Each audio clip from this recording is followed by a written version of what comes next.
All right, guys, this is the 47th hired request on the 2018 list. Steve Forbert, Romeo's tune.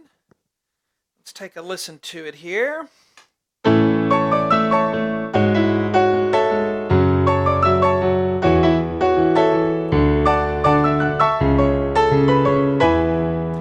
so forth. Hello, everyone. I'm Shawn. Welcome to my easy piano lessons. We're going to do the free part 1 here, and the rest of my lessons for this are on webpianoteacher.com. Webpianoteacher.com works on all your mobile devices or your laptops if you want to do that. And let's get started here. We'll start with an A chord here. C sharp E A on the right, and then A E A on the left, an octave and a fifth. Now this goes faster than I played it just a minute ago, but let's play it slower so that we can learn it, and then you can speed it up as you learn it.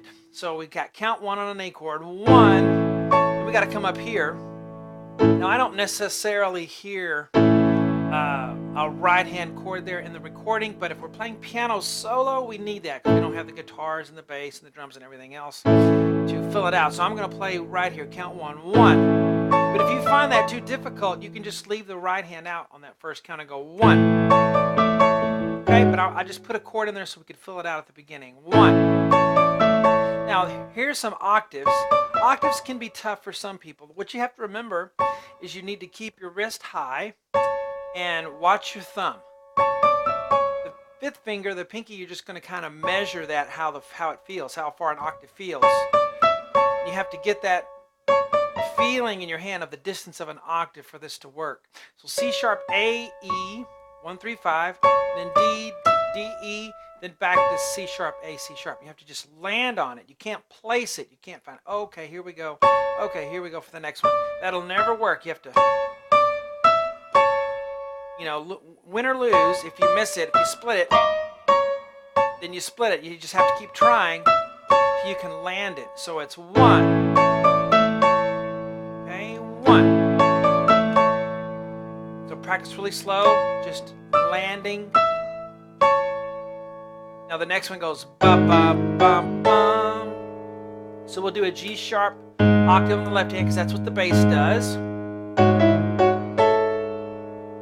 Bass guitar, and then the right hand's going to do F sharp, C sharp, F sharp.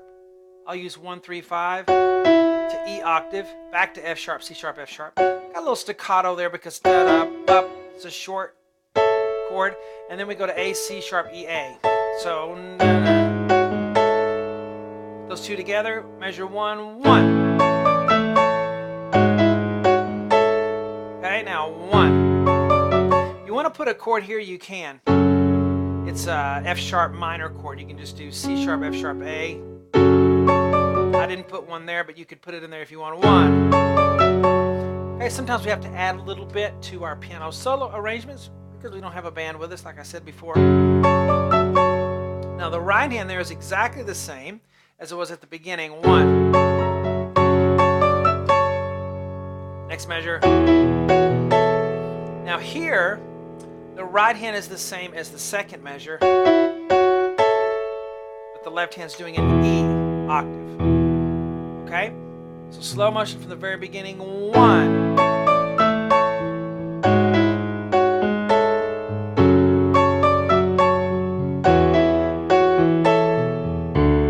Na, na, na, na, na. Now, of course, it goes a lot faster, but the key to playing things fast is to play them really correctly, slowly. Then you can speed it up. And I can't emphasize enough, on your octaves, you can't place them. You got to land. You just got to go for it. If you split some notes, that's fine. Your hand and brain will figure it out. If you'll make it just land, kind of like flapping a little bit with your wrist. 1.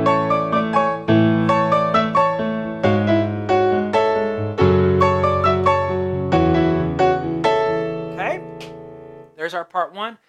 Take you through the whole song in my lessons on webpianoteacher.com, along with thousands and thousands of other lessons I've done over the past 12 years and counting. Hope you guys enjoyed that part 1. We'll talk to you later.